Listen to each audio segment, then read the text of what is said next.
and welcome to this first edition of the Scene Show, the podcast that was born out of a childhood desire to share the news, share my take on the news, on current events, on a lot of different topics, and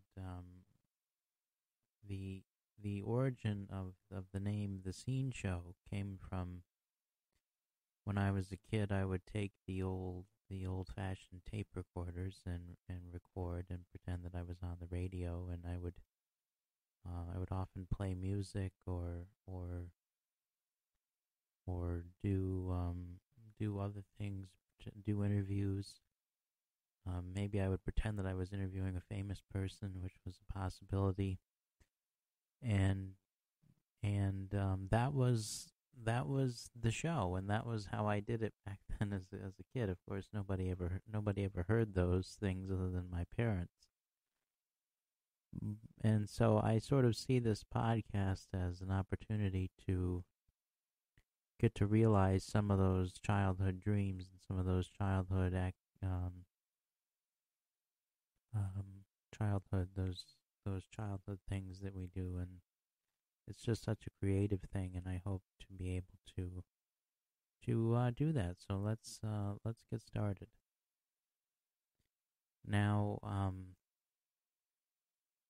would like I said, I would often record the news or record talk about what was going on in the world, and which was which was pretty substantial for a kid that young. But as I think about it, but that's sort of what I did, and I liked I was a huge NASCAR fan, and so I would talk about NASCAR a lot on there, and different newsworthy things, and so that's what I hope to do here is to cover the things that I'm interested in, and this includes, for me it includes history and philosophy and religion and politics, and did I say history? I don't know if I said history or not, but history, and sort of what it's kind of reveals sort of what shaped me as a child, and growing up in a I grew up in a divorced household, and my brother had cerebral palsy, and so he had some mental difficulties as well as physical ones, and we would do this stuff together. We would broadcast at Christmas time. We would do a special Christmas show, and I just remember how special that was to me that we did that. And so if I were to dedicate this to anyone, I would dedicate this to Caleb, and maybe he'll end up listening. Who knows? So today I want this to be an introduction to the series, and just a sort of introduction to my personality and my background and where I come from. And so I grew up in the Adirondacks in Mariah, New York, small town up near the Canadian border, really, in that part of New York State that touches Canada. Such a beautiful area, beautiful country up there. I recommend visiting if you have the chance to visit. And that that town was an iron ore town back in the day. It was a steel town, and it was an iron ore. Iron ore mining is, if you don't know, iron ore is used to make steel, and that was the town's industry, and that's where the town got employment, and much of the culture is still influenced by that era and by that time period. But that came to an end in the 70s, and when globalization sort of took over, and now the town is kind of really kind of a shell of its former self in a way.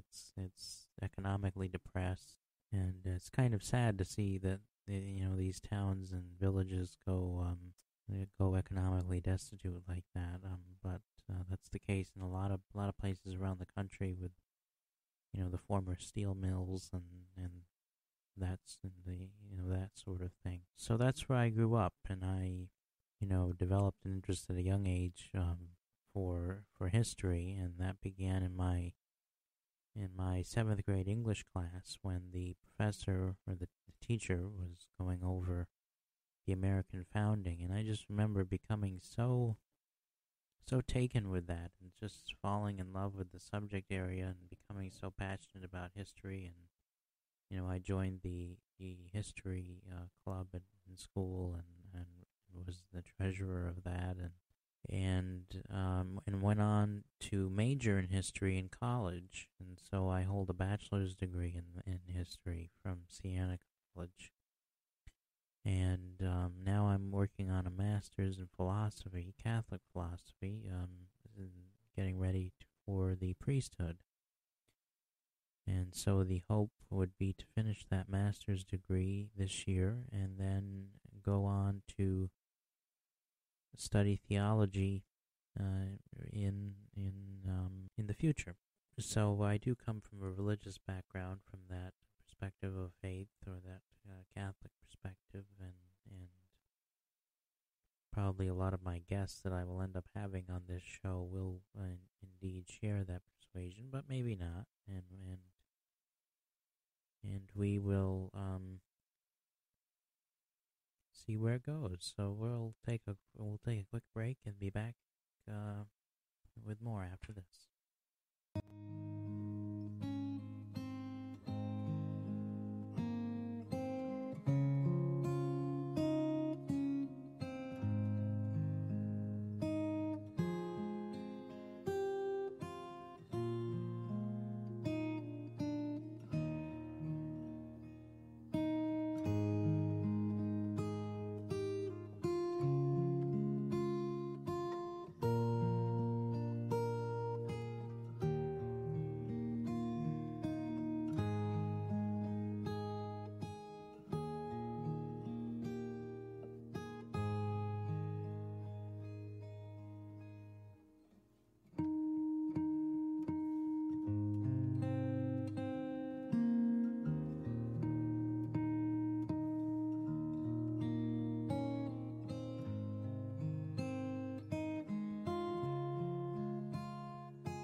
And indeed, it is well with my soul on the Scene Show, and great to have that music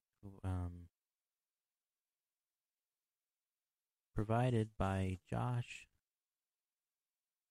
Snodgrass, if I'm getting that right.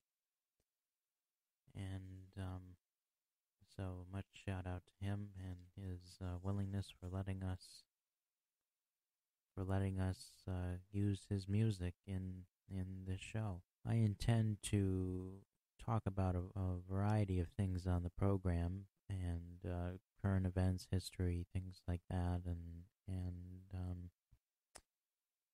one current event that is particularly interesting right now is what's going on with Facebook. And I was just happened to be watching the news a little while ago, and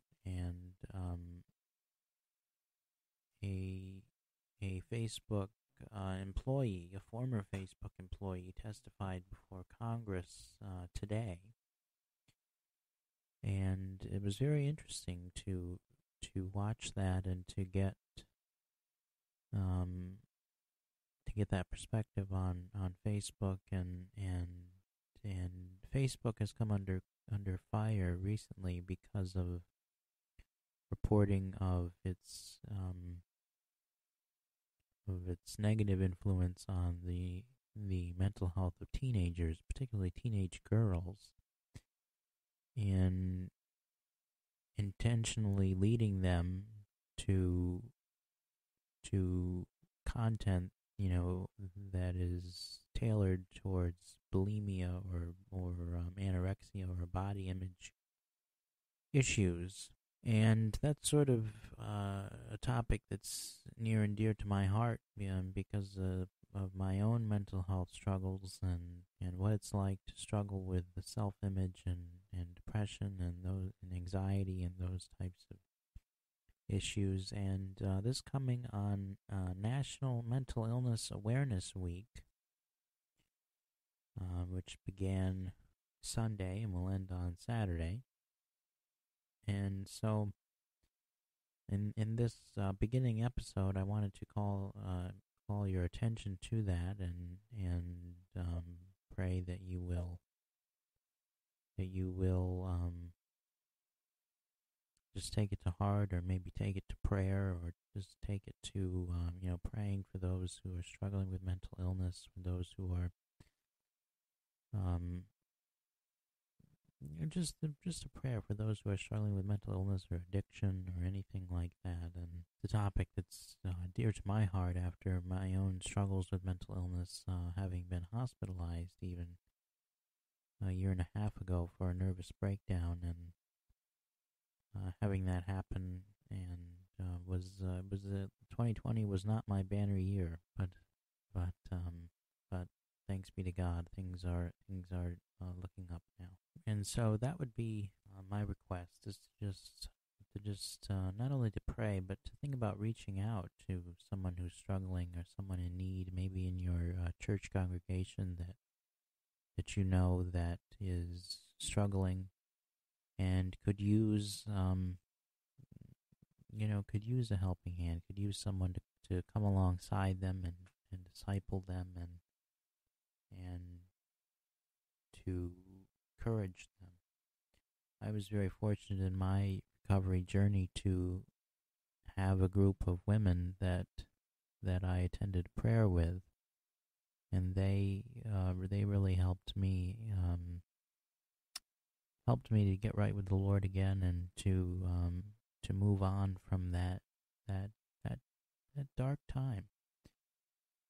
And these are not light issues. They're very heavy, very heavy issues. And I was doing a little bit of research and in preparation for today, and saw that suicide was the second leading cause of death for people aged 10 to 34. And I just thought that was very interesting in a bad way, in a bad way to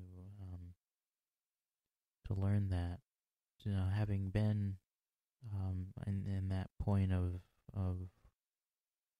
considering suicide myself. It's very close topic to me. It's a very sensitive topic. So if you're struggling, please consider seeing a therapist. Consider getting help with counseling, and I certainly did, and it's been very beneficial to me in my recovery journey. And thanks be to God that He was with me through that time and through that trial. So we'll be back right after this.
And welcome back to the show. And again, thank you to Josh for letting us use his music.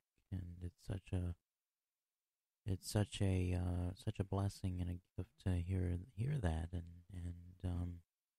huge shout out.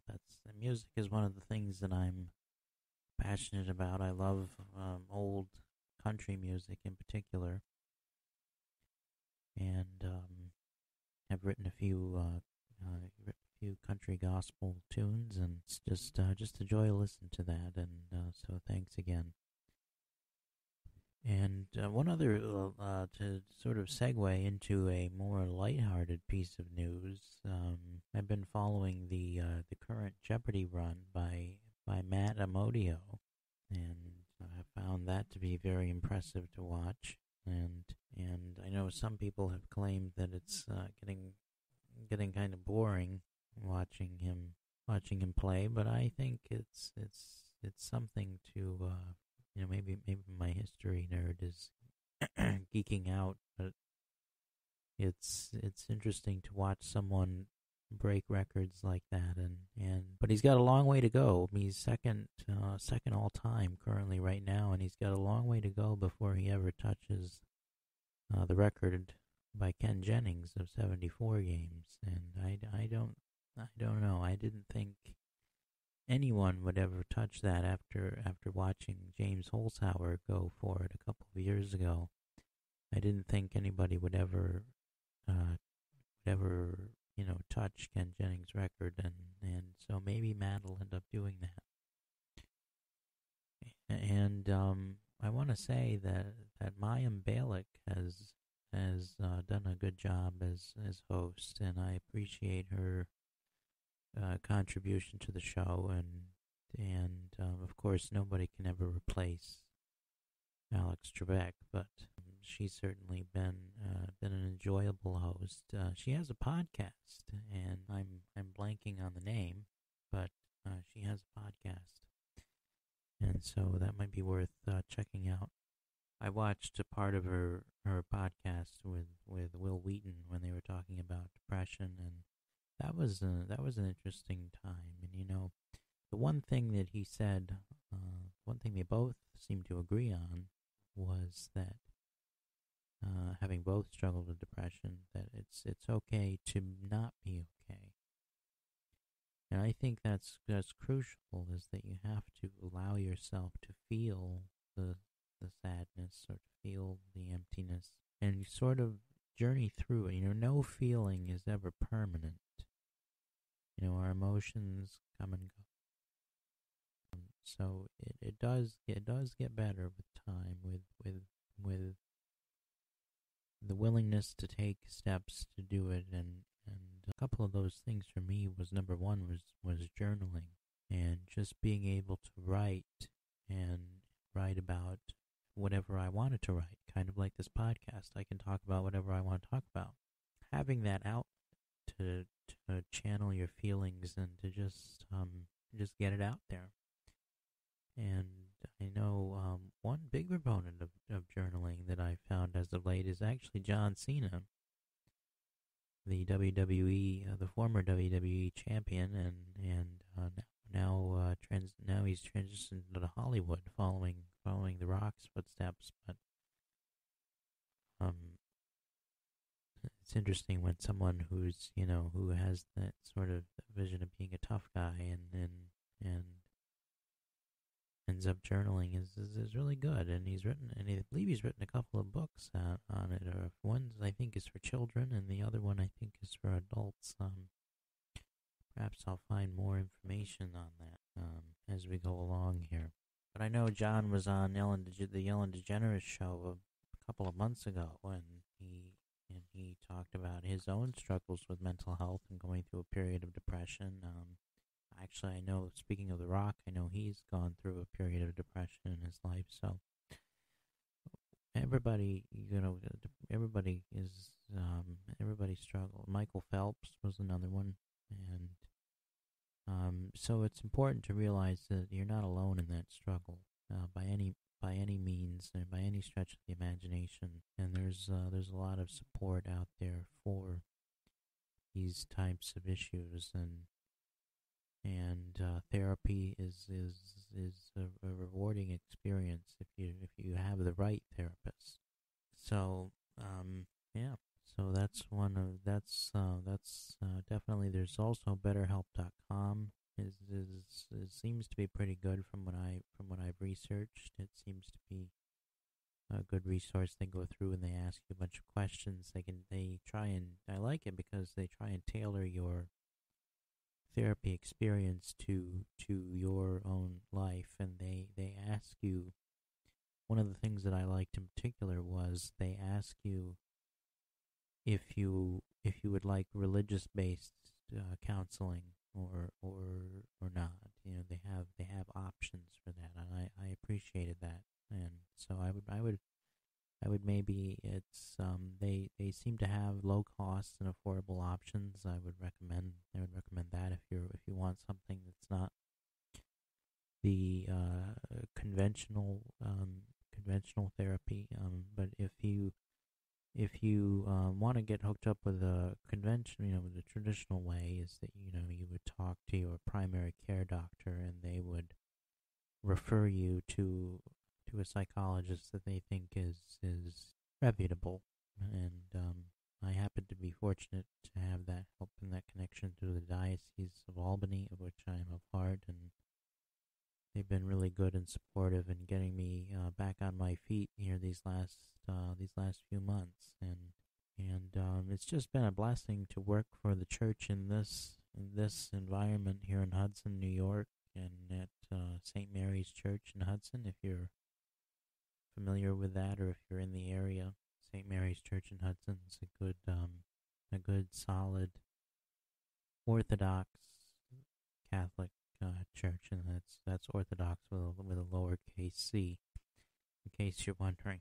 So that's it, and we'll be right back after some more music.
Come thou fount of every blessing. What a beautiful hymn. And what a beautiful arrangement by Josh Snodgrass. Let me take a minute to tell you about his ministry and his music. He is you may have even come across him before on YouTube, where he has hours and hours of worship and hymns and even Christmas music, and he has this music is ideal for playing during Bible study, prayer, devotional, reading, rest, meditation on God's Word. Music is available on Apple Music, iTunes, Spotify, Pandora, and other digital outlets. And don't forget to check him out on Facebook and Instagram. I think he's on Instagram, anyways. And he has a website. Snodgrass.com. He's also offering lessons to be able to play that type of fingerstyle guitar, which is the technique that you hear him playing, which is a technique that incorporates not only the strumming of the guitar but the melody of the song, and that's what you're hearing during these beautiful hymns that we're so blessed to be able to hear.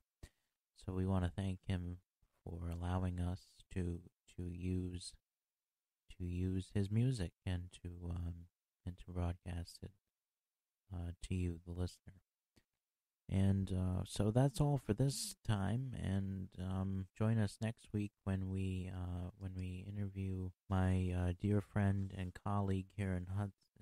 Well, he's not really a colleague, but my good friend and mentor, Father Win Bath, and Father Bath is entering his 50th year of priesthood. He is coming up on his 50th anniversary of ordination, and so we'll talk to him about his career in ministry, about his life story, and about and what advice he would have for someone entering discernment, someone entering the priesthood in 2020 or 2021, and we will hear from him. That's what's going on next time. And be sure to subscribe to us on iTunes, Spotify, wherever you get your podcasts. And thank you for listening. Have a blessed week.